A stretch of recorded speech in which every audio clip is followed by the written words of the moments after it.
E aí, gente? Eu estou aqui em São Paulo nesse momento. Eu cheguei ontem e eu tô gravando esse vídeo de novo pela terceira vez, né? Eu já fiz esse vídeo 3 vezes. A primeira vez eu gravei era tipo 6 da tarde e minha luz que eu uso pra gravar parou de funcionar. Eu consegui ver o degradê assim no vídeo, sabe? Quando eu fui editar, tipo, claro. E aí foi ficando escuro, não dava pra ver porra nenhuma no final. Falei, vou gravar outro vídeo. Antes de vir pra São Paulo, eu gravei o vídeo. E aí quando eu fui desligar, né, a câmera, eu percebi que tinha acabado o espaço no meu cartão.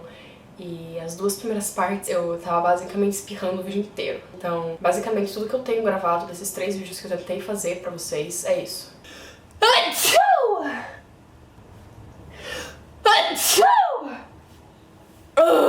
Hoje eu espero que dê certo, né? Espero que não dê ataque de rinite, agora é 2h30 da tarde, então está de boa. Eu estou aqui em São Paulo, na casa do modelo aqui do meu agente, e eu queria contar um pouquinho pra vocês sobre como tá a minha vida nesse momento, assim. Faz muito tempo que eu não faço um vídeo assim, até pra falar pra vocês um pouco também sobre o ano passado, que foi um ano bem peculiar, vamos usar essa palavra peculiar. Vocês devem ter percebido, óbvio, né, eu dei uma estacionada um pouco fazendo vídeos, e sei lá, eu queria, nem sei sobre o que vai ser esse vídeo. Vai ser um vídeo de atualização, desabafo e... atualização e desabafo. E no fundo tem uma mensagem importante também, porque o que eu vou falar aqui é um pouco também sobre essa parte de sentimento, que é uma coisa que sempre foi muito difícil pra mim. Assim, eu sempre fui uma pessoa com muita dificuldade em demonstrar o que eu sinto, sabe? Eu sempre sou aquela pessoa assim, se eu tô triste, eu vou fingir que tá tudo bem, e eu acredito que tá tudo bem, tão bem que eu finjo que tá tudo bem, entendeu? Então eu acabo acreditando que tá tudo bem, mas aí no final tá tudo fucked up, entendeu? Não tá nada bem. E isso foi um pouco do que aconteceu comigo ano passado, e eu queria falar um pouco pra vocês, porque, não sei, eu sinto que eu preciso falar. Eu acho que todo mundo passa por momentos difíceis na vida, as pessoas encaram esses momentos de maneiras diferentes, certo? E ano passado, assim, começou bem pesado, porque eu perdi a minha avó teve câncer e foi tudo muito rápido, assim. Minha avó era uma pessoa muito, muito saudável, muito viajava. Ela tinha acabado de fazer uma viagem com a vizinha lá pra montanha, não sei aonde. Estamos no avião agora, tá, gente? Agora não é ambulância, agora é avião, entendeu? Daqui a pouco vai ter uma serra aqui atrás também. E eu lembro quando eu voltei pra casa, final do ano retrasado. A minha avó tava bem mal e ela tava fazendo vários exames pra descobrir o que ela tinha. Porque começou com uma dor de barriga, ela não conseguia comer, começou a vomitar, e ninguém sabia o que ela tinha, ela fez vários exames. Eu não vou também contar muitos detalhes também, que é uma coisa muito da minha família e tal, mas... sei lá, eu acho importante... sei lá, eu queria falar, assim, como eu me senti. E como eu levei isso. E eu voltei, e os 2 meses que eu fiquei no Brasil, tipo, final de dezembro, janeiro que eu fiquei no Brasil, foi essa coisa do hospital, a minha avó tava fraca, daí a gente ia visitar ela.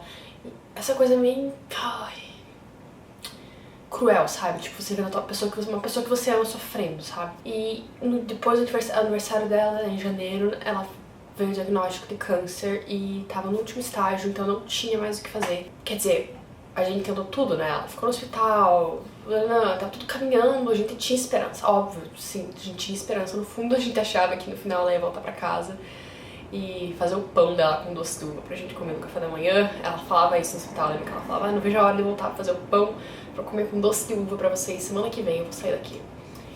E daí ela faleceu. E eu já tava com... nossa, eu vou chorar. Não vou chorar. Eu tava com viagem marcada já pra Nova York, pra fazer o Fashion Week, fazer Kate Spade, que eles me queriam desde o começo, né? Sempre quando eu volto de Nova York, minha viagem já tá confirmada pra voltar. Não dessa vez, mas já explico, já chego lá. E a minha avó faleceu e no outro dia eu fui pra Nova York. Tipo, eu não tive a oportunidade de sentir aquilo, tipo, sabe, ficar aqui, sei lá, ir na casa dela, ver que ela não tá lá, por exemplo, uma coisa que eu não vivi. Não sei, eu não tive a oportunidade de viver aquilo porque eu tava tão na minha cabeça a mil, assim, por dentro eu tava, tipo, eu não tava conseguindo assimilar absolutamente nada. E acabou que eu cheguei em Nova York e foi Fashion Week. Teve o vlog do Fashion Week que eu fiz, que eu sempre faço o vlog do Fashion Week em Nova York. E aí eu fui levando a vida, assim, tinha tanto trabalho. Eu lembro que tava trabalhando tanto, tipo, todo dia tinha trabalho. Acabou o Fashion Week, geralmente quando acaba o Fashion Week, dá uma parada nos trabalhos. Não foi o que aconteceu aquele ano. Aquele ano não, ano passado. Muito trabalho, assim, até mais ou menos março, assim, eu tava, tipo assim, aquela rotina. Levanta, faz o café da manhã, vai trabalhar. trabalha o dia inteiro, volta, vai pra academia, janta, dorme, acorda às 6 da manhã de novo, vai tomar café, vai trabalhar, blá, blá, blá, blá, blá, todo dia, assim, durante fevereiro, março, metade de abril, assim. Aí o que aconteceu? Nova York passou por um momento muito estranho, assim. Tem pessoas que eu conheço que moram lá há 10 anos e falaram que nunca viram o mercado do jeito que tava no passado em Nova York. Tava um ano muito estranho porque não tinha cash, não tinha trabalho. As modelos estavam indo embora de Nova York, indo pra outros mercados, tipo, indo pra Los Angeles, indo pra Paris. Eu tava com a esperança, certo? Então eu fiquei um mês, falei, não, vai melhorar, vai melhorar. Não melhorou. E o que aconteceu? Eu já tinha pago pelo curso de atuação, que ia começar em junho. Foi bem na louca. Eu até fiz um vídeo sobre o curso de atuação que eu fiz em Nova York. Eu tava meio que presa lá por causa do meu curso. Eu não queria perder de fazer o curso, eu tinha pago pelo curso, eu queria muito fazer aquele curso. Então eu fiquei em Nova York para o curso, que era uma vez por semana.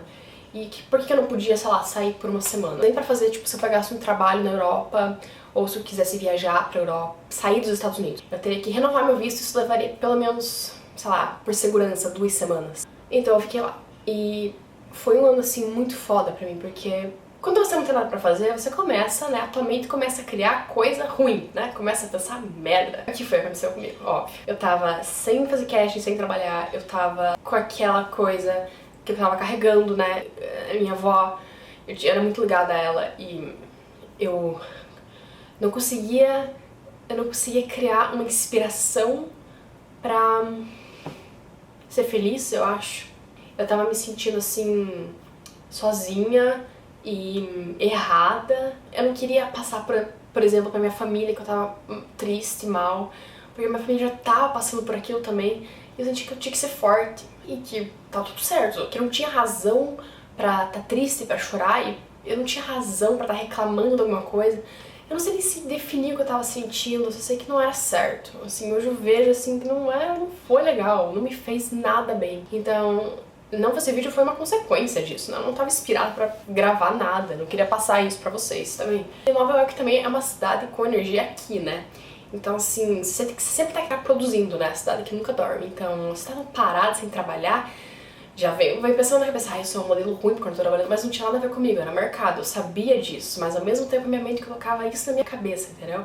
Aí eu ficava achando problema, eu não sou uma boa modelo, o que eu tô fazendo aqui, o que eu tô fazendo na minha vida? Aí eu começava a pensar na minha avó, sabe, eu começava a pensar coisa ruim, e aquilo vai virando um ciclo horrível. E, mano, é horrível. E não ter falado, assim, sabe, tá fingindo que tá tudo bem, porque eu tava acreditando que eu tava bem, entendeu? Demorou muito pra me dar conta que eu não tava bem. Eu acho que essa cobrança que eu tive comigo mesma não foi legal, assim. A gente não é forte o tempo todo, tá? E a vida é assim, entendeu? Todo mundo é assim. Não pensem que aquela pessoa que você segue no YouTube ou no Instagram tem a vida maravilhosa, porque não é verdade, tá? Mesmo que a pessoa seja real, seja...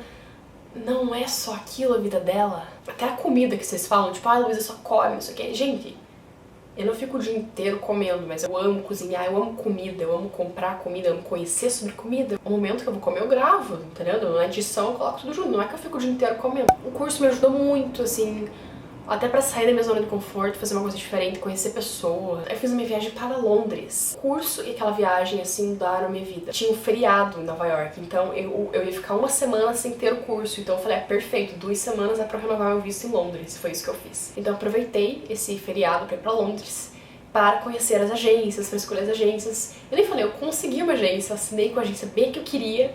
Então eu tô bem feliz e era pra eu estar voltando à agência agora. Calma, deixa eu falar outra parte primeiro. Eu sempre viajo sozinha, ter a minha irmã comigo foi muito importante, sim. Londres foi muito importante porque me fez olhar pra minha vida em Nova York com outros olhos. E eu ter saído disso, dessa bolha, assim, e visto que a vida não era só aquilo, e que a minha vida tava mara, e que era pra eu parar de ficar olhando pra trás e pensando no que eu não fiz, ou pensando, levando aquela culpa, ter aquela ansiedade, porque eu sou uma pessoa ansiosa, né? Ir pra Londres me deixou bem, e eu consegui fazer os castings bem. Porque quando você tá ansiosa, você passa aquilo, sabe? Mas assim, uma coisa que eu aprendi e que eu acho importantíssima. As pessoas têm medo, né, de tentar as coisas. Eu sempre falo, cara, o não a gente já tem. Se a gente consegue ser a gente mesmo, a gente vai ter a chance de ter o sim. Cara, porque eu acredito muito assim que o que é teu vai vir pra você, entendeu? E eu lembro que eu fui pra Londres, eu queria muito entrar nessa agência, a Milk. Eu comecei a fazer os castings e eu não tava sentindo os castings, assim, Sabe quando você fala assim que o santo bateu? Não era isso que eu tava sentindo nos casts. Mas quando eu fui na Milk, foi uma das últimas agências que eu fui, foi assim, na hora, cara. Eu nem tava desanimada porque eu tava um pouco me fudendo, porque eu tava tão num momento bom, assim, eu não sei definir o que me deixou daquele jeito. É igual quando as pessoas falam que você precisa de um relacionamento pra ser feliz. Você não precisa de um relacionamento pra ser feliz. Você tem que estar feliz com você mesma. Você tem que ser grato. Você tem que reconhecer tudo que você tem. Porque, cara, a gente tem tanta coisa, sabe? A gente às vezes não se dá conta. Cara, quando eu quebrei meu braço, eu lembro que eu falava, porra, velho, eu reclamava da minha vida, eu tinha um braço. Eu podia fazer um coque com as duas mãos. Eu não precisava fazer isso aqui, encostar a cabeça no beliche, fazer um coque com uma mão só. A partir do momento que a gente se aceita e que a gente é feliz, parece que tudo fica pequeno. Eu estava em Londres tão feliz, e se eu saísse de lá sem uma agência, eu ia estar feliz ainda. Óbvio que eu queria uma agência, mas eu ia estar de bem, eu ia estar de boas, eu ia estar feliz porque eu tava feliz. O que é seu vai vir na sua mão, tá? Não se preocupe, porque não tem como a gente controlar as coisas, velho. Não tem como controlar as coisas. Não tem como você controlar o que as pessoas vão pensar de você. Não tem como você controlar o que fulano vai fazer. A partir do momento que a gente reconhece isso, que a gente não tem controle de nada, só da gente mesmo, assim, só de dar o nosso melhor, se a gente parasse pra se importar só em dar o nosso melhor, o mundo seria muito melhor. Porque, uma outra coisa, pessoa feliz não enche o saco, tá? Porque uma pessoa feliz não fica procurando defeito na outra pessoa. Uma pessoa feliz não fica apontando o dedo, não fica falando mal. Uma pessoa feliz, ela tá tão ocupada sendo feliz que ela não tem espaço e saco e tempo pra ficar apontando o dedo pra outra pessoa. Eu não sei como que eu cheguei nesse ponto no vídeo, na real. Eu não sei o que é esse vídeo, eu só tô falando random. Eu acho que o nome do vídeo vai ser Random Things. Nossa, parece que tá numa série, né, velho? Random Things. Oh, vou fazer um quadro aqui no canal, velho. Random Things, falando sobre coisa nada a ver, assim. Tipo, fala sobre, sei lá, velho, alienígena. Enfim, aí aconteceu, eu voltei pro Brasil agora e... Aí todo mundo começa a me perguntar, né? Luísa, você não vai mais voltar pra Nova York? Luísa, você mudou pro Brasil? Você não vai mais viajar? Se eu fico mais de 2 semanas, as pessoas começam já a me perguntar se eu voltei pro Brasil. Gente, não. Era pra eu estar em Londres agora. Tava tudo certo, eu ia em março, porque eu queria ficar um tempo no Brasil mesmo, assim. Fazia 3 anos que eu tava em Nova York o ano inteiro. Tipo, eu via pra cá, ficava Natal, Ano Novo e ia embora. Eu precisava desse break, assim, tipo... Ficar com a minha família, tipo, mais. Ficar no Brasil, mais. Mas o que está acontecendo agora? Coronavírus. Coronavírus está afetando todo mundo. Eu não vou ficar falando aqui muito sobre o coronavírus porque eu não sou uma expert. Só tô acompanhando pelos noticiários mesmo. E noticiários não, esses noticiários. Tô acompanhando online, né? Tá todo mundo falando disso, né? Você abre o celular, tá coronavírus ali. Enfim, o fato é que está afetando realmente, assim, todo mundo mesmo, inclusive o mercado da moda. Então o que aconteceu? A agência mandou um e-mail falando que não queria que eu fosse lá agora, porque eles estavam cancelando trabalhos, adiando trabalhos. Isso foi no momento, tipo, umas semanas atrás. Agora tá pior, já me falaram que as agências em Londres estão fechando, a Itália já nem tá funcionando. Aí Paris também tá foda, e Nova York tá chegando agora, tá todo mundo apavorado. As agências estão tendo problemas em embarcar meninas, né? Estão vendendo álcool em gel por $300 no Amazon. Tá uma coisa de louco. Então, assim, ninguém sabe o que vai ser, né, que vai acontecer nas próximas semanas, próximos meses. O que eu posso dizer pra vocês aqui, assim, ninguém sabe de nada. É isso aí, gente. É isso que eu queria falar. Queria dar um oi pra vocês. Eu vou, porque eu quero fazer café. Depois do almoço eu preciso tomar café, tipo, sabe, café preto, assim. Hidrata com a água, desidrata com o café, gente. É tudo questão de equilíbrio, entendeu? Assim que leva a vida, com equilíbrio. É isso aí, gente. Um beijo e até o próximo vídeo.